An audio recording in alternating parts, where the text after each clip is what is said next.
The wind screamed across the open plains that morning, carrying the scent of gunpowder and the ache of something broken.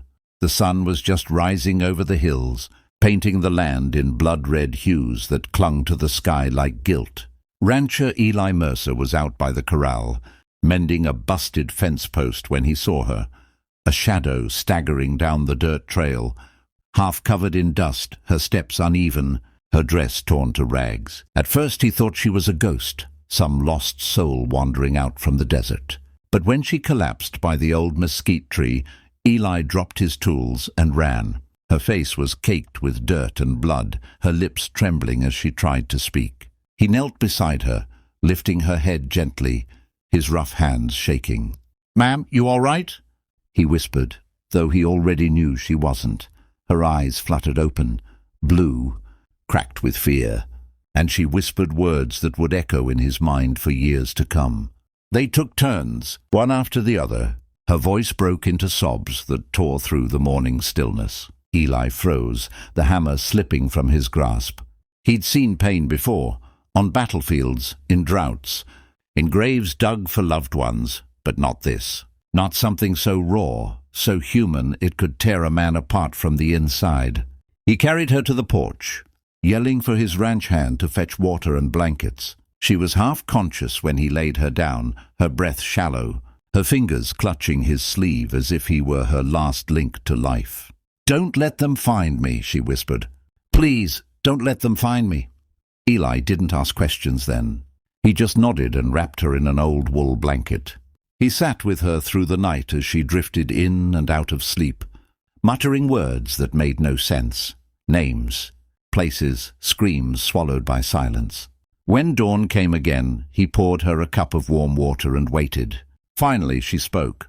Her name was Anna. She'd been traveling with her brother across the valley when a group of men, drifters, maybe rustlers, had come upon them near the ridge. They claimed they wanted her brother's horse, but when he refused, they shot him and dragged her into the dust. Eli's jaw tightened as she spoke.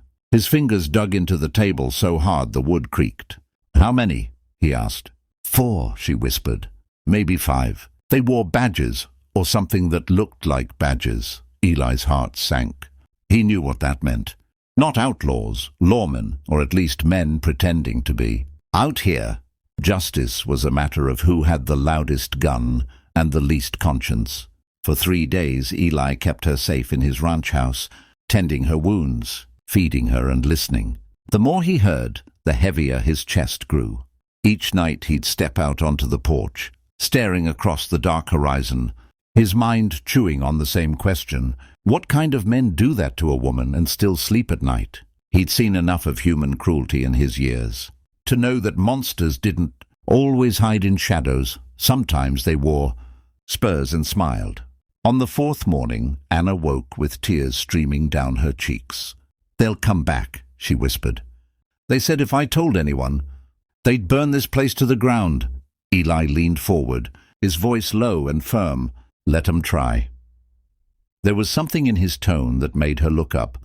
She saw a storm in his eyes, something old, something that had been buried too long.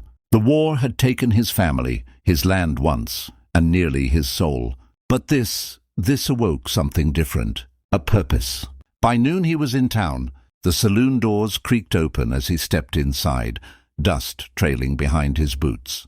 Conversations stopped. Men glanced up from their poker games, their whiskey glasses hovering mid-air.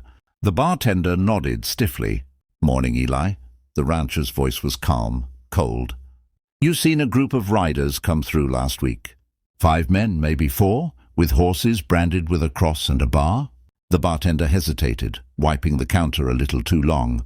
"Maybe. Why?" Eli stared at him until the man swallowed hard. "They headed north," he said finally. "Toward the old mines." "But Eli, you don't want to cross them." "They're dead men," Eli interrupted, tossing a coin on the bar and turning to leave. The bartender didn't say another word. Outside, the wind picked up again, blowing dust through the street like ash from a funeral pyre. Eli swung into his saddle, his eyes narrowing against the sun. He knew the path they'd taken, a narrow canyon between the hills, a place where the law never went, and the coyotes waited for what men left behind. Back at the ranch, Anna watched from the porch as he loaded his rifle and saddlebags. "You can't go," she pleaded. "They'll kill you." Eli looked at her, his expression unreadable. "Then I'll die doing something that matters." He tipped his hat, spurred his horse and rode out. The sound of hooves faded into the distance, leaving her alone with the wind and the ghosts of what had been done. That night she sat by the fire, clutching the blanket he'd given her, praying he'd come back, not because she needed a savior, but because she couldn't bear to lose the one man who had shown her that. Kindness still existed in a world gone cruel. As the moon rose high above the canyon, Eli found the camp. 5 horses tied near the rocks, a fire burning low, voices carrying through the night. He dismounted, his boots crunching quietly over gravel. The men were laughing, drunk, careless, alive. He watched them for a long time, the rage inside him simmering to a boil. His hands trembled not from fear but from restraint. The rifle in his hand was steady, his mind sharper than it had been in years. He could end it right there, justice in one pull of the trigger. But he didn't, not yet. He wanted them to see him, to know why death was coming. He stepped closer, the firelight catching his face. One of the men turned, his laughter dying in his throat. "Well, I'll be damned," he said, "if it ain't the good old rancher." Eli said nothing. His eyes did all the talking. The others stood, their hands inching toward their belts. The air between them grew heavy, thick as storm clouds before lightning. Eli's voice was low, calm, deadly. "You remember a woman out by the ridge?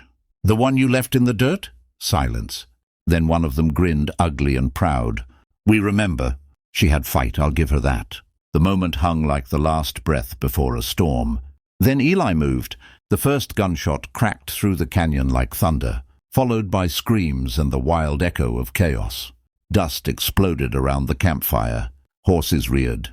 The men scattered, firing blindly into the dark.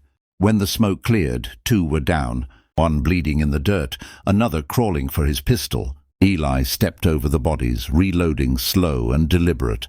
The last man, the one who'd laughed, stared up at him, horror spreading across his face. "You don't have to do this," he gasped. Eli stared down, voice like gravel. "Yes, I do." He cocked the hammer, aimed, and then stopped. His finger hovered over the trigger. The sound of Anna's voice came back to him, her sobs, her plea not to let them find her. He lowered the gun. "You'll live," he said, "so you can remember what it feels like to beg." Then he turned and walked away, leaving the man sobbing in the dirt as the wind howled through the canyon, like a warning from hell itself. By the time Eli returned to the ranch, dawn was breaking again. Anna stood outside, eyes wide as she saw the blood on his shirt. He said nothing, just dismounted, unbuckled his gun belt and dropped it to the ground. "It's done," he murmured. She stepped toward him, trembling. "Are they—" He nodded once. "They won't hurt anyone else." For a long moment, neither of them spoke. The world around them was still, just the crackle of morning fire and the hum of a new day. But something had shifted between them, something deep and unspoken. Anna reached out, touching his hand lightly. "Thank you," she whispered. He looked at her, eyes tired but steady. "You don't have to thank me, just live." He turned away then, walking toward the barn, his silhouette cutting through the rising sun like a ghost fading into light. And that, my friend, is where Chapter 1 leaves us, with a rancher haunted by what he's done and a woman learning to breathe again. But out here in the Wild West, peace never lasts long. Shadows have a way of finding those who walk alone. So if this story hit your heart, if you believe justice still rides through dust and danger, hit that subscribe button, like this story, and join us for Chapter 2. Because in the next ride, the past will come calling. And this time, mercy won't be an option.